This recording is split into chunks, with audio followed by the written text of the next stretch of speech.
नमस्कार मेरे प्यारे बच्चों, एक बार फिर से आप सभी का स्वागत है आपके अपने YouTube channel the PCM vision में।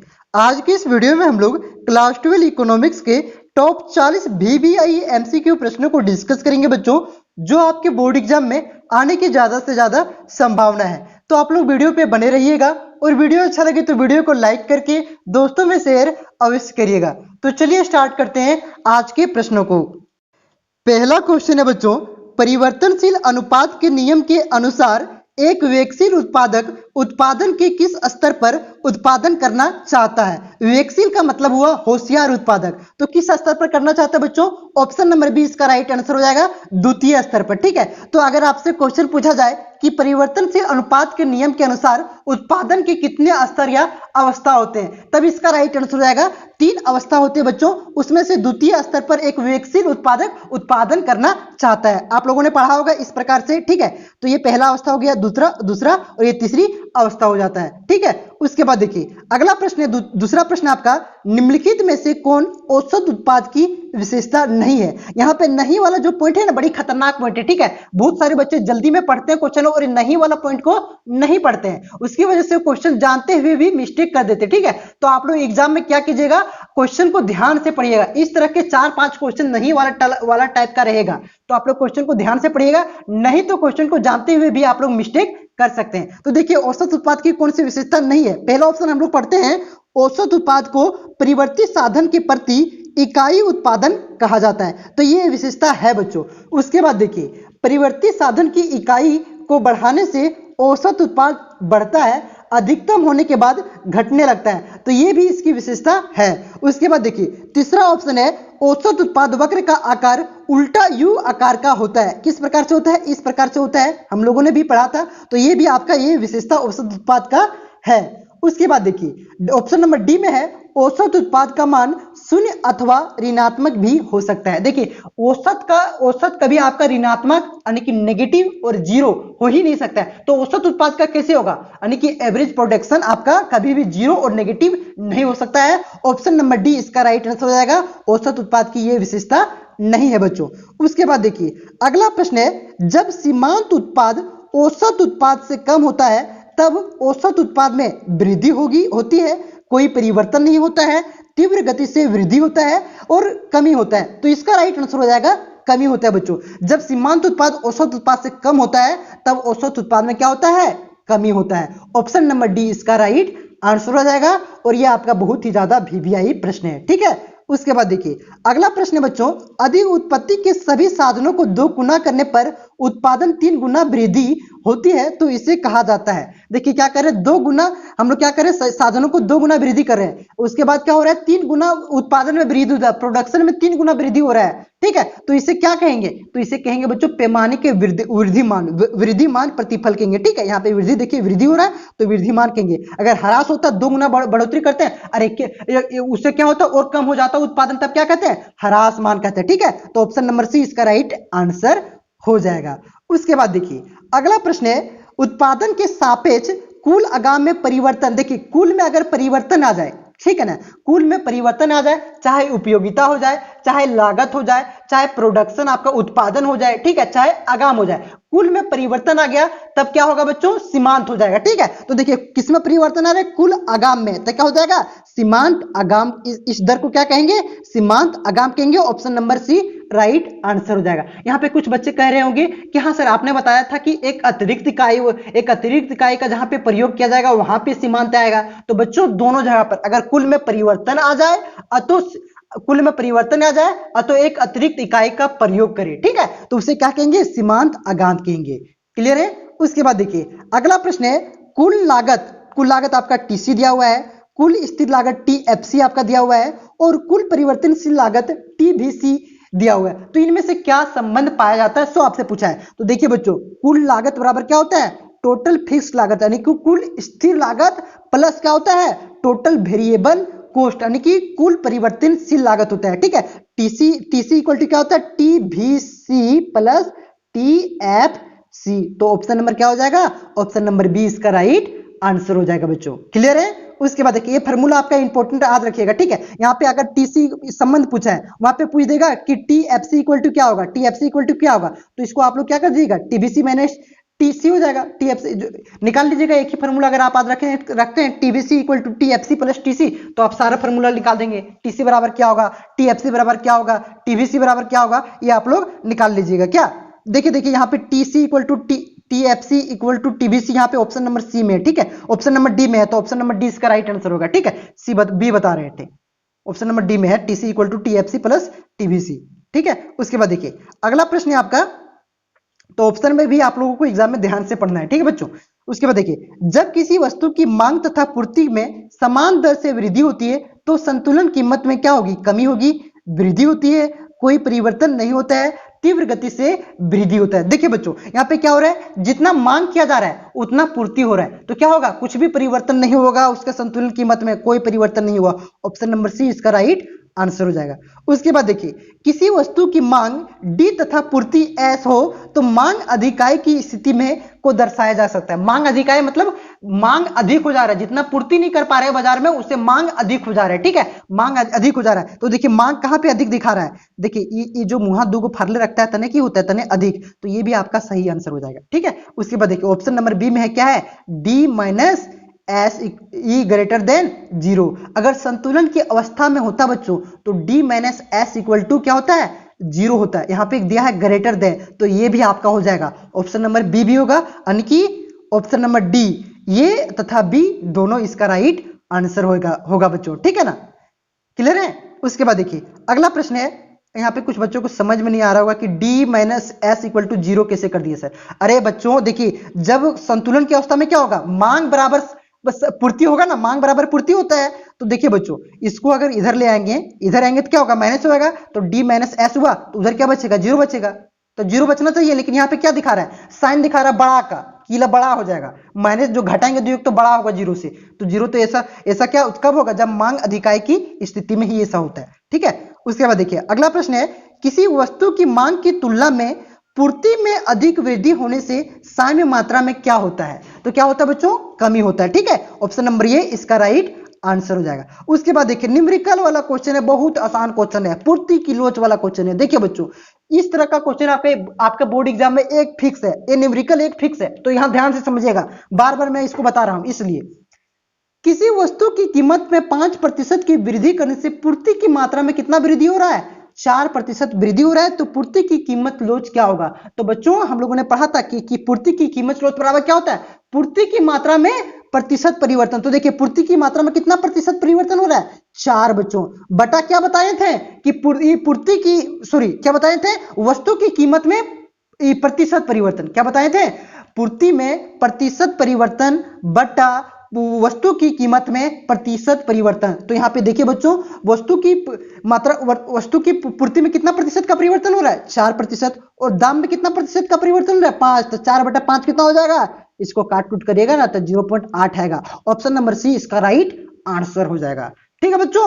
आसानी से समझिए, फार्मूला रट लीजिए, मांग और पूर्ति दोनों का फार्मूला एक ही होता है, पूर्ति की मात्रा में परिवर्तन बटा उसकी वस्तु की कीमत में प्रतिशत परिवर्तन, ठीक है।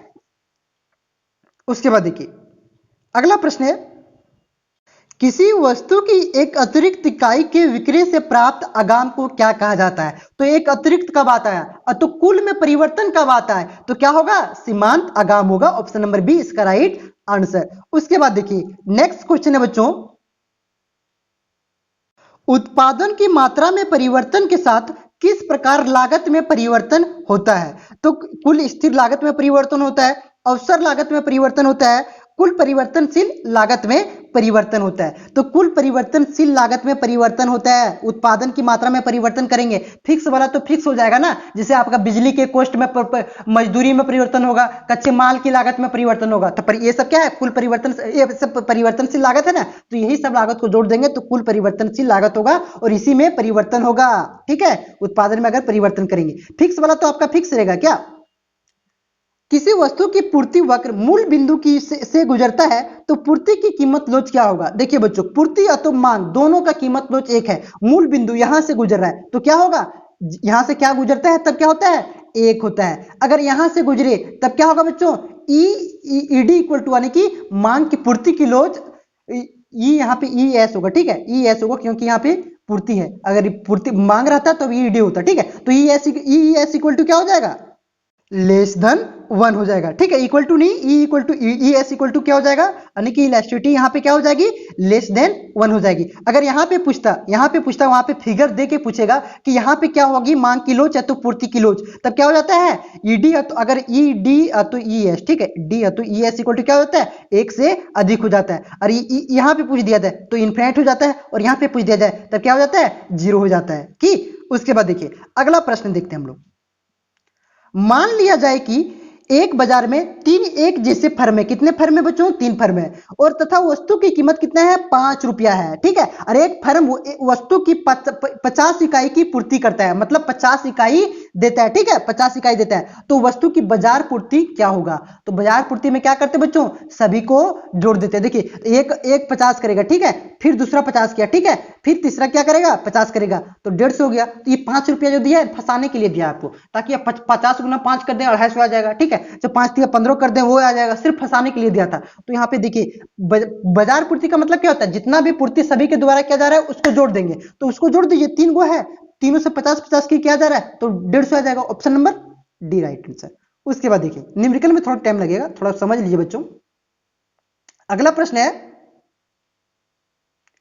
एक उत्पादक किसी वस्तु की 5 इकाई बेच करके 50 तथा 6 इकाई बेच करके 70, क्वेश्चन छोटा कर देते हैं, 70 है, ठीक है, 70 इकाई 70 रुपए की प्राप्त करता है, तो सीमांत आगम क्या होगा। तो देखिए एक अतिरिक्त का बात आ रहा है, देखिए यहाँ 5 कर रहा था, एक अतिरिक्त किया 6, तो एक अतिरिक्त से कितना बढ़ रहा है बच्चों, कितना बढ़ रहा है, 20 बढ़ रहा है, ठीक है। देखिए 5 कर रहा था, उसके बाद एक अतिरिक्त कर दिया यानी कि 6 कर दिया, तो कितना बढ़ रहा है, 50 से 20 और 50 से 70 हो रहा है, 20 बढ़ रहा है, तो 20 रुपया इसका राइट आंसर हो जाएगा, ऑप्शन नंबर डी। उसके बाद देखिए अगला, अल्पकाल में एक उत्पादक उत्पादन बंद करता है, कब करता है, जब कीमत न्यूनतम एबीसी से कम होता है, एवरेज वेरिएबल कॉस्ट से कम हो जाता है, तब बंद कर देता है, ऑप्शन नंबर डी इसका राइट आंसर हो जाएगा। उसके बाद देखिए बच्चों अगला प्रश्न है, दीर्घकाल में एक पूर्ण प्रतियोगी फर्म को किस प्रकार का लाभ प्राप्त होता है। तो कैसे होता है बच्चों, दीर्घकाल में सामान्य लाभ प्राप्त होता है, ना ही उसे ज्यादा लाभ प्राप्त होता है। असामान्य किसे कहेंगे, मान के चलते 1 रुपया उत्पादन में लगा और वो 50 रुपया में बेच रहा है, 49 रुपया का फायदा ले रहा है, तब असमान हो जाएगा, ठीक है, असमान लाभ हो जाएगा। इस 1 रुपया अगर लागत पड़ रहा है और उसे 2 रुपया में बेच रहा है, तब उसे क्या कहेंगे बच्चों, सामान्य कहेंगे, ठीक है, क्लियर है। उसके बाद देखिए अगला प्रश्न है, एक वस्तु की मांग और पूर्ति क्रमशः, ये मांग की क्वांटिटी दिया हुआ है और ये पूर्ति की क्वांटिटी दिया हुआ है, तो सैन्य कीमत की क्या होगी। तो देखिए बच्चों सैन्य कीमत में क्या होता है, बाजार संतुलन होता है, ठीक है। तो देखिए यहाँ पे क्वांटिटी दोनों का दिया हुआ है, तो दोनों को बराबर कर दीजिए, दोनों को बराबर करेंगे बच्चों तो क्या हो जाएगा, 10 माइनस 2p इक्वल टू क्या आएगा, 5 प्लस 3p, ठीक है। तो p ला एक तरफ ले आइए, p ला एक तरफ ले आएंगे तो इसको 5 इधर कर देते, ठीक है, तो इसको कर देते 10 minus 5 equal to 3p minus 2p। तो यहाँ क्या बचा बच्चों, p खाली बचा, इधर क्या बचा p और इधर क्या बचा 5 बचा, तो p इक्वल टू क्या हो जाएगा, 5 हो जाएगा, ऑप्शन नंबर बी इसका राइट आंसर हो जाएगा। उसके बाद देखिए फिर से न्यूमेरिकल क्वेश्चन है, फिर से न्यूमेरिकल क्वेश्चन, मजा आ जाएगा। किसी वस्तु की कीमत में 5% की वृद्धि होने से उसकी पूर्ति की मात्रा में 4% की वृद्धि की जाती है, तो पूर्ति की कीमत लोच बताइए। तो अभी कुछ देर पहले इस तरह के क्वेश्चन आप लोगों को मैंने बता चुका हूं, पूर्ति की कीमत लोच बराबर क्या होता है, फार्मूला भी आपको मैंने पहले बताया, तो आप लोग इसका आंसर कमेंट बॉक्स में कमेंट करेंगे, ठीक है। उसके बाद देखिए अगला प्रश्न है, किसी भी फर्म को लाभ को इनमें से किसके द्वारा प्रदर्शित किया जाता है। तो लाभ देखिए प्यारे बच्चों, लाभ कितना पूंजी लगा, टोटल कुल लागत में जितना कमैया हुआ, जितना वहां से अर्निंग हुआ उसको घटा देंगे, वही फायदा होगा ना। तो टीसी माइनस क्या हो जाएगा, टी आर हो जाएगा, टोटल कॉस्ट में टोटल रिवेन्यू को घटा देंगे, तब क्या बचेगा बच्चों, लाभ बचेगा। तो कहां पे दिया भैया, ऑप्शन नंबर बी इसका राइट आंसर हो जाएगा, ठीक है ना। क्या करते हैं, जितना पूंजी लगा, कॉस्ट मतलब क्या होता है, लागत का मतलब क्या होता है, पूंजी में घटा देंगे क्या, आगत का मतलब हुआ जितना तुम्हारे पास पैसा आया उसको घटा देंगे, तब उतना लाभ निकल जाता है, ठीक है। उसके बाद देखिए अगला प्रश्न है बच्चों, निम्नलिखित में से किस वक्र का आकार उत्पाद अक्ष एक्स अक्ष के समांतर होता है। तो यहाँ पे किस वक्र का एक्स अक्ष के समांतर होता है, इस प्रकार से होता है बच्चों, सो आपसे पूछा जा रहा है। तो इसका राइट आंसर हो जाएगा कुल स्थिर लागत। ठीक है, स्थिर का बात किया जा रहा है, कोई परिवर्तन नहीं, परिवर्तन होता तो एक बार ऊपर जाता एक बार नीचे आता। ठीक है, तो स्थिर का बात करेगा तभी एक्स अक्ष के समांतर होगा। ऑप्शन नंबर ये इसका राइट आंसर हो जाएगा। और परिवर्तनशील का कैसा होता है, परिवर्तनशील लागत औसत परिवर्तनशील का ऐसा होता है क्या, क्लियर है। उसके बाद देखिए अगला प्रश्न है, कोब डगलस उत्पादन फलन Q equal to A L के पावर अल्फा, ये है ए एल के पावर अल्फा, फिर के पावर बीटा है तो बी मान के चलते हैं कि पैमाने के वृद्धिमान प्रतिफल प्राप्त होगा जब क्या हो जाएगा बच्चों, a plus b is greater than 1 होगा। ठीक है, ऑप्शन नंबर बी इसका राइट आंसर हो जाएगा। उसके बाद देखिए एक लागत फलन के संबंध में कौन सा कथन सत्य है, तो इसको आप लोग पढ़ लीजिएगा, मैं इसका राइट आंसर बता देता हूं, वीडियो थोड़ा लंबा हो रहा है। ठीक है, तो कौन सा कथन सत्य प्यारे बच्चों, यह लागत और आघातों के बीच का संबंध बताता है। ठीक है, ये जो उत्पादन लागत फलन है ना, ये क्या करता है, जितना कमाएं और जितना लगाएं उसके रिलेशन को बताता है। क्लियर है। उसके बाद देखिए अगला प्रश्न है बच्चों, एक उत्पादक दो साधनों L आपका श्रम है और पूंजी आपका K है, भिन्न तीन संयोगों x, जो आपका पहला संयोग x है, दूसरा संयोग y है और तीसरा संयोग z है। वहां पे तीन संयोग इस प्रकार से दिखाया कि किसी में मजदूर को बढ़ा दिया जा रहा है तो किसी में पूंजी को बढ़ा दिया जा रहा है। ठीक है ना, से किसी वस्तु की 40 मतलब सब से आपका 40 इकाई का उत्पादन कर सकता है। ठीक है, सब ये तीनों संयोग। ठीक है, तो यह मानते हुए कि श्रम और पूंजी की उसे प्रति इकाई कितना, श्रम के लिए उसको 2 रुपया देना पड़ रहा है और पूंजी यानी एल के दाम कितना है, 3 रुपया है, 2 रुपया है, और के पूंजी का दाम कितना है, 3 रुपया है। तो वह उत्पादन के किस संयोग का चयन करेगा, तो एक उत्पादक किस संयोग का चयन करता है, जिसमें उसे कम पैसा लगे। तो देखिए बच्चों कम पैसा किस में लग रहा है, पहले एक्स में हम लोग देख लेते हैं। एक्स में क्या था, कितना था, एल इक्वल टू 6 था, तो एल का वैल्यू कितना है बच्चों, 2 है। तो यहाँ 6 दूना 12 प्लस 3 3 3 9, 12 9 कितना हुआ, कमेंट करो, नहीं जोड़ना जानता है, 21 हुआ। कितना हुआ, 21 हुआ। नहीं बच्चों मजाक कर रहे थे, ठीक है, कैसे नहीं जोड़ने जाने, 21 होगा। ठीक है, तो यहाँ पे 21 खर्चा हो रहा है। उसके बाद देखिए वाई में कितना हो रहा है, वाई में 4 दूना 8 और 4 तिया 12 20 हो रहा है। वाई में कितना हो रहा है, 20 हो रहा है। उसके बाद देखिए जेड में कितना हो रहा है, 3 दूना 6 और 6 तिया 18, 18 और 6 कितना हुआ बच्चों, 18 6 24, तो कम किस में हो रहा है, कम हो रहा है वाई में, कितना हो रहा है बच्चों 20, तो वाई का चयन करेगा बच्चों, क्योंकि वाई में कम खर्चा हो रहा है। तो सभी में बराबर उत्पादन हो रहा है और वाई में कम खर्चा हो रहा है, तो वाई को ही चयन करेगा ना, ऑप्शन नंबर बी इसका राइट आंसर हो जाएगा। उसके बाद देखिए बच्चों अगला प्रश्न है, एक पूर्ण प्रतियोगिता बाजार में सभी फर्मों की किस प्रकार की वस्तुओं का उत्पादन करती है, तो समरूप वस्तुओं का उत्पादन करता है, सब एक ही जैसा वस्तुओं का उत्पादन करता है। ठीक है, उसके बाद देखिए अगला प्रश्न है 28 नंबर का आपका, एक पूर्ण प्रतियोगिता बाजार में कीमत स्वीकारक कौन होता है, तो केवल विक्रेता, वही आपका कीमत स्वीकारक होता है। ऑप्शन नंबर ये इसका राइट आंसर हो जाएगा। उसके बाद देखिए एक पूर्ण प्रतियोगिता फर्म में कुल आगम वक्र का आकार कैसा होता है, तो कैसा होता है बच्चों, इसका धनात्मक ढाल होता है। ठीक है, धनात्मक ढाल वाली एक सरल रेखा होती है। ठीक है, इस प्रकार से। ठीक है, ऑप्शन नंबर बी इसका राइट आंसर हो जाएगा। उसके बाद देखिए आपका उसके बाद न्यूमेरिकल क्वेश्चन है, न्यूमेरिकल क्वेश्चन को तो गर्दा उड़ा देना है, न्यूमेरिकल में तुरंत नंबर वो उठा लेगा रे। आपका देखिएगा टर्म 2 में आपका क्या है बच्चों, न्यूमेरिकल क्वेश्चन है। ठीक है, जो राष्ट्रीय आएगा, आप लोग मॉडल पेपर टर्म 2 का देखिए डिस्क्रिप्शन में लिंक दिया हुआ है, सारा मैंने आसानी से बताया हुआ है। ठीक है, उसके बाद देखिए क्या है, यदि एक वस्तु की 4% कमी करने से क्या है, कीमत में 4% का कमी किया जा रहा है, तो पूर्ति की मात्रा में कितना 5% की वृद्धि हो जाती है, तो पूर्ति की लोच क्या होगी, तो यहाँ पे जो वैल्यू आएगा उसी के अनुसार देखेंगे। तो देखिए हम लोगों ने पढ़ा था कि पूर्ति की लोच बराबर क्या होता है बच्चों, पूर्ति की लोच बराबर क्या होता है, पूर्ति की मात्रा में परिवर्तन, तो पूर्ति की में कितना परिवर्तन हो रहा है, 5% का परिवर्तन हो रहा है, 5 बटा कीमत की मात्रा में प्रतिशत परिवर्तन पढ़ा था, 5 बटा 4 इक्वल क्या हो रहा है, 1.25। अगर एक से ज्यादा आ जाए तो क्या हो जाता है, सापेक्षिक लोचदार कहलाता है। ठीक है, तो ऑप्शन नंबर सी इसका राइट आंसर हो जाएगा। ठीक है, सापेक्षिक लोचदार। उसके बाद देखिए अगला प्रश्न है बच्चों, परिवर्तनशील अनुपात के नियम उत्पादन के कितने स्तर की व्याख्या करता है, तो शुरू क्वेश्चन आप लोग याद कीजिए, हम लोगों ने पढ़ा था परिवर्तनशील अनुपात के नियम में एक विवेकशील उपभोक्ता जो होता है, उत्पादक जो होता है, वो किस स्तर पर उत्पादन करना चाहता है, तो द्वितीय स्तर पर करना चाहता है बच्चों। ठीक है ना, तो वहीं पे हम आपको बताए थे कि कितने स्तर होते हैं, 3 स्तर होते हैं। तो बहुत ज्यादा VBI प्रश्न लिख के रख लो, बोर्ड एग्जाम में यही क्वेश्चन आएगा। ठीक है, तो ऑप्शन नंबर सी इसका राइट आंसर हो जाएगा। उसके बाद देखिए अल्पकालीन औसत लागत वक्र का आकार कैसा होता है, तो कैसा होता है, यू आकार का होता है, इस प्रकार से। ठीक है, क्लियर है, तो ऑप्शन नंबर बी इसका राइट आंसर हो जाएगा। उसके बाद देखिए, निम्नलिखित में से कौन स्थिर लागत का एक उदाहरण है? तो स्थिर लागत पूछ रहा है बच्चों, मतलब कभी इसका लागत कॉस्ट नहीं बदलेगा। तो पहला ऑप्शन है अस्थायी कर्मचारियों का वेतन, फिक्स अस्थायी कर्मचारियों का वेतन, जिंदगी भर उसका वेतन सेम रखेगा लेकिन बहुत ही लॉन्ग टाइम के बाद बदलता है, इसलिए इसका राइट आंसर हो जाएगा ऑप्शन नंबर ए। उसके बाद देख लीजिए आप लोग ऑप्शन नंबर बी, प्रति इकाई बिजली का बिल, तो जितना उत्पादन कीजिएगा जितना खर्च करिएगा उतना ही बिजली बिल लगता है, तो ये क्या हुआ? परिवर्तन हो गया, ये नहीं होगा। दैनिक मजदूरी, मजदूर की मजदूरी, तो दैनिक यहाँ पे दैनिक, तो जितना ज्यादा उत्पादन करेंगे उतना ज्यादा मजदूर की आवश्यकता पड़ेगी, उतना ज्यादा उसमें खर्च पड़ेगा, तो ये भी आपका परिवर्तन हो गया। कच्चे माल पर व्यय, तो जितना ज्यादा उत्पादन करेंगे उतना ज्यादा कच्चा माल लगेगा, कम उत्पादन करेंगे तो कम कच्चा माल लगेगा, तो परिवर्तन तो हो रहा है ना यहाँ पे, तो ऑप्शन नंबर डी भी आपका नहीं होगा, ऑप्शन नंबर ए इसका राइट आंसर हो जाएगा।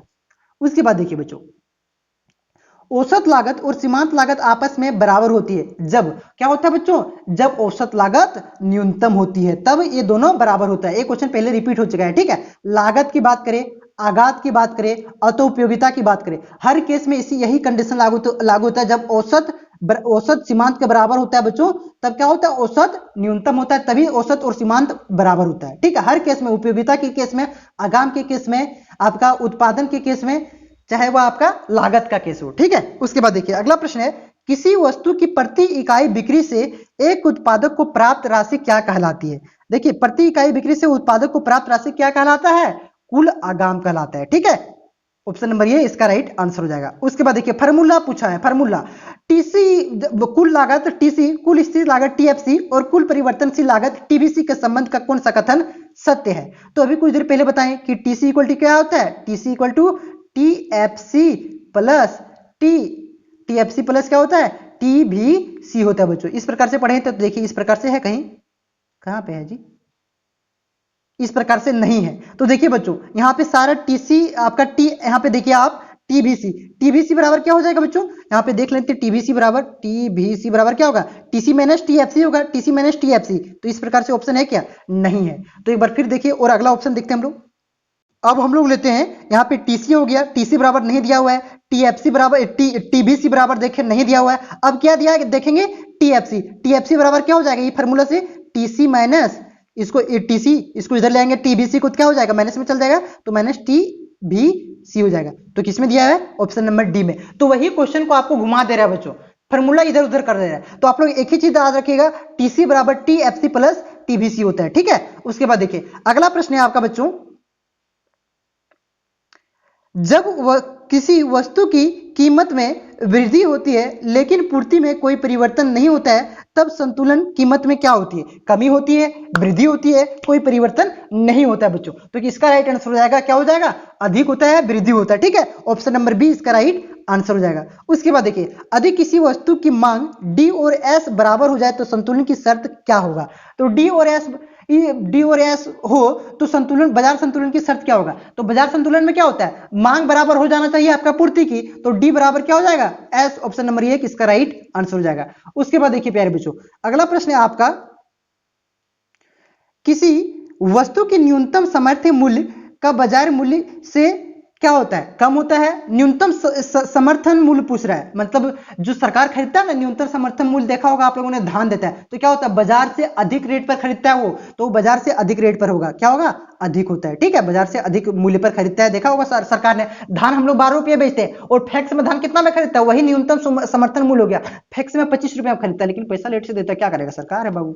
तो यही हो गया, क्या हो जाएगा? अधिक हो जाएगा। उसके बाद देखिए अगला प्रश्न है, निम्नलिखित में से कौन सा फलन पूर्ति के नियम को प्रदर्शित करता है? तो इसका राइट आंसर हो जाएगा बच्चों, S equal to F function of production, ठीक है। सप्लाई किसका फंक्शन है? प्रोडक्शन का। तो ऑप्शन नंबर क्या हो जाएगा? ऑप्शन नंबर आपका ये हो जाएगा, ठीक है। यानी कि पूर्ति किसका फंक्शन है? प्रोडक्शन का, उत्पादन का फंक्शन है। मतलब जितना हम लोग, ये किस पर पूर्ति, किस पर निर्भर करेगा? उत्पादन पर। उत्पादन करेंगे तभी ना तो पूर्ति कर पाएंगे जी, उत्पादन नहीं करेंगे पूर्ति कहां पे कर पा रहे हैं? तो पूर्ति किस पर निर्भर कर रहा है? उत्पादन तक। एफ का मतलब वो फंक्शन, निर्भर, ठीक है। तो ऑप्शन नंबर एक इसका राइट आंसर हो जाएगा बच्चों। क्लियर है बच्चों? तो मिलते हैं नेक्स्ट वीडियो में, तब तक के लिए धन्यवाद। अगर आप लोगों को सब्जेक्टिव क्वेश्चन चाहिए तो कमेंट बॉक्स में अवश्य बताइए कि सर भी आई सब्जेक्टिव क्वेश्चन करवा दीजिए, ठीक है।